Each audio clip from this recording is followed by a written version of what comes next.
नमस्कार दोस्तों, आपको याद ही होगा पिछले वाले पॉडकास्ट में हमने एंड किया था talking about fear of missing out. यानी कि बहुत सारे लोग हम में से ऐसे हैं जिनको लगता है कि कुछ भी मिस नहीं होना चाहिए। कोई भी इवेंट हमारे चारों तरफ चल रहा है, कोई भी पार्टी हमारे चारों तरफ चल रही है, वो मिस नहीं होनी चाहिए। और ये हमें बहुत बिजी रखता है और ये एक one of the biggest hurdle है हमारे रिलैक्सेशन में, हमारी डूइंग नथिंग। और हमने ये भी कहा था कि इस फोमो को हमें जोमो में बदलना है, यानी फियर ऑफ मिसिंग आउट को हमें जॉय ऑफ मिसिंग आउट में बदलना है। यानी कि हम जब भी कोई इवेंट मिस करें या ना जाएं या पार्टी मिस करें तो हमें एक अंदर से खुशी होनी चाहिए। And this is what is called as joy of missing out. FOMO और जोमो में एक बेसिक डिफरेंस होता है। जिन लोगों को फोमो होता है यानी कि फियर ऑफ मिसिंग आउट, उनकी self esteem, self confidence low रहता है, कम रहता है बनिस्बत उन आदमियों के या उन लोगों के जिनको खुशी होती है कोई इवेंट मिस करने को। यानी वो लोग जो जोमो को फॉलो करते हैं। जोमो वाले लोग कंपैरिजंस में नहीं पड़ते और उनका हैप्पीनेस कोशेंट बहुत हाई होता है। तो हमको फोमो से जोमो में बदलना है। तो अब जब हमने ये ठान ही लिया है कि हमको फोमो को जोमो में बदलना है, तो सबसे पहले तो हमें अपना माइंड क्वाइट करना पड़ेगा। बिना दिमाग को शांत किए हम जोमो को फॉलो नहीं कर सकते। और इसके लिए पहला स्टेप होता मेडिटेशन का। जैसे श्री श्री रविशंकर ने कहा कि meditation is the delicate art of doing nothing. एक और फिलोसोफर ने यह कहा कि meditation is nothing but just simply wholly present in the moment without any thoughts to mix। यानी कि जब आप प्रेजेंट मोमेंट में खोए हुए हैं और ना पास्ट की सोच रहे हैं ना फ्यूचर की सोच रहे हैं और आप में और कोई थॉट नहीं आ रहे, तो आप एक किस्म की मेडिटेशन में हैं। जापान में प्रेजेंट मोमेंट में खोने की कला की मास्टरी करी हुई है लोगों ने। वहां एक चीज होती है जिसको कहते हैं शिनरिन योकू। शिनरिन योकू का लिटरल मतलब है कि फॉरेस्ट बेदिंग। ऐसा नहीं है कि फॉरेस्ट में जाके नहाते हैं। वहां बेदिंग का मतलब है कि आप फॉरेस्ट में जाइए और अपनी पांचों सेंसेस यूज करिए to see around, to smell around, to hear the noises of the forest, touch and sometimes taste also. So when you use all your senses in a forest, you get so immersed in the forest that you are almost reached the stage of doing nothing. हमें से बहुत सारे लोग when we are doing nothing, we fall off to sleep. But don't underestimate the power of sleep. जो लोग sleep deprived होते हैं उनमें memory issues, mood changes, depression, immunity का वीक होना, हार्ट अटैक होने के चांसेस ज़्यादा, low sex drive, weight gain, diabetes, high blood pressure, ये सब बीमारियां हो सकती हैं। यानी कि 7 से 8 घंटे की नींद बहुत बहुत ज़रूरी है। और इस पिक्चर में देखिए कि किस तरीके से आप 7-8 घंटे की एक्सीलेंट स्लीप ले सकते हैं। और इसमें लिखी हुई चीज़ों को फॉलो करिए।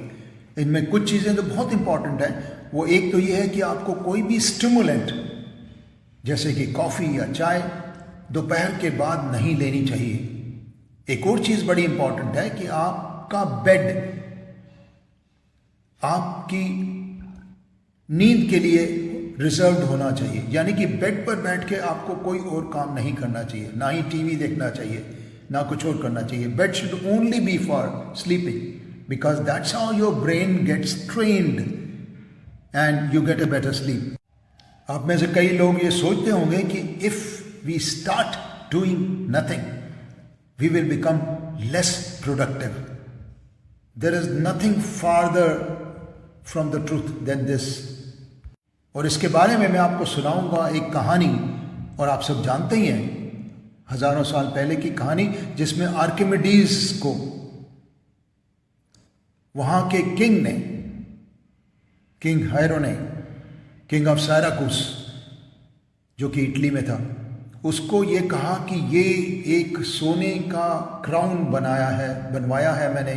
और आर्किमिडीज बहुत दिनों तक सोचता रहा, थक गया और उसको नहीं समझ में आया। और तब महीनों बाद उसने एक दिन सोचा कि मैं इस प्रॉब्लम के बारे में अब नहीं सोचता, क्योंकि मेरी कुछ समझ में नहीं आ रहा और मुझको रिलैक्स करना चाहिए। और वो नहाने के लिए अपने बाथ टब में घुसा, क्योंकि उसके सिर पे वो टेंशन, वो बोझ खत्म हो गई थी। तो जैसे ही वो बाथ टब में घुसा और जैसे ही कुछ पानी बाहर छलका, उसको अपनी प्रॉब्लम का जवाब मिल गया और वो यूरेका यूरेका कहते हुए भागा। तो दोस्तों, कई बार अगर हम लगातार बिजी रहते हैं and we don't indulge in doing nothing, हम अनप्रोडक्टिव हो जाते हैं, हमारे अंदर सवालों के जवाब आने बंद हो जाते हैं। इसीलिए तो सिस्टर शिवानी ब्रह्म कुमारी की जो गुरु हैं, वो ये कहती हैं कि अपने पूरे दिन को आपको कई पार्ट्स में डिवाइड कर देना चाहिए और बीच बीच में 5-5, 10-10 मिनट की ब्रेक रखनी चाहिए of doing nothing, so that you become more productive. तो आप लोगों को अगर ये लगता है that doing nothing means doing nothing, तो ये गलत है। कई बार आप कई काम करते करते भी डूइंग नथिंग की स्टेज में पहुंच जाते हो। मैं आपको ले जाना चाहता हूं गीता में, जहां कर्म के बारे में बहुत कुछ लिखा गया है, और उनके एक श्लोक में उन्होंने ये कहा कि जब आप अपने कर्म को डिटैचमेंट के साथ परफॉर्म करते हो, यानी कि आपको इसकी कोई परवाह नहीं रहती कि इसका रिजल्ट क्या होगा, और अपनी ड्यूटी से अलाइनमेंट में करते हो, यानी कि जो आपकी ड्यूटी है वही करते हो और भगवान की विल समझ के करते हो, तो ये अकर्म बन जाता है, कर्म अकर्म बन जाता है। दैट मीन्स कोई भी आपका काम can actually become doing nothing if you follow these principles. जैसे कई लोग घंटों तक गार्डनिंग करते रहते हैं और उनको पता भी नहीं लगता कब समय बीता, दैट इज डूइंग नथिंग। चलिए मैं आपका ध्यान इस किताब पर ले जाता हूं, जो एक डच बुक है on the lost art of doing nothing, और इसमें कही हुई कुछ बातें आपको बताता हूं। पहली बात तो ये किताब कहती है कि you should find time to do nothing.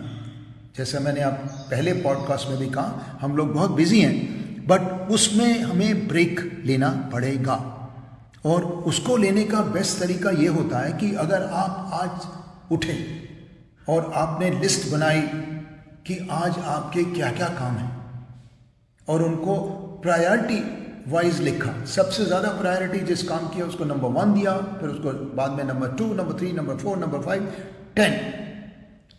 अब इस लिस्ट को आधे में फाड़ दीजिए, ऊपर के आधे काम करिए, नीचे के छोड़ दीजिए, because they are not very important, and that way you will get some time to do nothing. Then you should have a place of doing nothing. हर एक का अपने घर में एक खास जगह होती है जहां बैठकर या लेटकर वो पूरा रिलैक्स हो जाता है। तो हर एक आदमी की अलग अलग जगह होती है। कुछ की जगह होती है एक बड़ा कंफर्टेबल सोफा, कुछ की जगह होती है रॉकिंग चेयर, कुछ की जगह होती है स्विंग, कुछ की जगह होती है, and you will be surprise, कुछ की जगह होती है वॉशरूम का पॉट। उनको पॉट पर बैठकर वो एक तरीके से ट्रांस में चले जाते हैं and they do nothing and they get quite imaginative ideas on the pot. तो मैं जानना चाहूंगा कि आपकी कौन सी जगह है, the favourite place where you do nothing. अब जब हम सीख ही गए हैं कि डूइंग नथिंग के क्या फायदे हैं, हमको अपने फ्रेंड्स को भी इन्वॉल्व करना चाहिए और हमको ऐसी पार्टीज थ्रो करनी चाहिए जिसका इनविटेशन ऐसा हो that friends let's have a party at my place, a casual dress code, because we'll do nothing except maybe have something to eat and maybe talk, maybe gossip, love to see you. ऐसे invitation हमारे पास कितने आते हैं? बहुत कम। जब ऐसा ही invitation मैंने एक अपने फ्रेंड के पास भेजा तो उसने कहा नो, आई एम बिजी। तो मैंने उससे कहा कि क्या तुम कुछ कर रहे हो? तो उसने ये जवाब दिया कि when you ask me what I am doing today and I say nothing, it does not mean that I am free, it means I am doing nothing. Interesting. हमने पहले पॉडकास्ट में डिजिटल बर्नआउट की बात करी, तो दोस्तों हमको ना अब समय आ गया कि हमको डिजिटल व्रत रखने चाहिए। चाहे वो व्रत 2 घंटे का हो, 4 घंटे का हो, 2 दिन का हो या कितना भी हो, लेकिन उस व्रत में हमको अपने डिजिटल जितने मीडियम्स हैं वो टच नहीं करने हैं, देखने नहीं हैं। टीवी, फोन्स, लैपटॉप्स कुछ नहीं देखना। ये बहुत इम्पॉर्टेंट है। और एक तरीका जो मुझे बड़ा प्रैक्टिकल लगता है वो ये लगता है कि आपके फ़ोन पर या किसी पर नोटिफिकेशन नहीं आने चाहिए कि आपको नए मैसेजेस आए हैं। नोटिफिकेशन बंद कर दीजिए। और उससे भी बेटर है कि उसका ऐप ही हटा दीजिए अपने फ़ोन से। जैसे जब मुझे डिजिटल व्रत रखने होते हैं तो मैं फेसबुक का ऐप ही हटा देता हूँ। सो दैट मीन्स मुझे फेसबुक पे पहुँचने के लिए मेहनत करनी पड़ेगी और तब तक मुझे याद आ जाएगा कि मैंने फेसबुक पर नहीं जाना। सो डिजिटल व्रत is as important as other kinds of fasting. एक और तरीका जो आपको टोटली रिलैक्स कर देता है वो है adopt a pet. If you love pets, you can adopt a dog, you can adopt a cat and be happy with them. But in the end, you may ask me कि आपको कैसे पता लगेगा कि आप doing nothing बढ़िया तरीके से कर रहे हैं। इसका पैमाना क्या होगा? इसका पैमाना होगा कि यदि आप वो काम करते करते समय को भूल चुके हैं और आप घड़ी की तरफ नहीं देखते, if you have lost track of time, then you have been very successful in doing nothing whatever you are doing. जैसे कई बार पेशेंट्स को देखना भी मेरे लिए डूइंग नथिंग हो जाता है, बिकॉज मैं उसमें इतना इन्वॉल्व हो जाता हूं कि मुझे समझ ही नहीं आता कि कब 2 घंटे बीत गए। और ये जोक देखिए, मिनियन पे है और ये कह रहे हैं कि today I am doing nothing because I started doing it yesterday and I wasn't finished. I am no quitter. So अंत में ये messages हैं. So in a nutshell, doing nothing is not equivalent to laziness.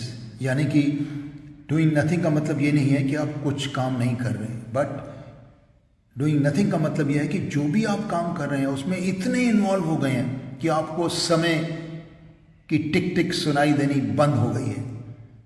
It may actually involve various activities like gardening, singing, walking, anything.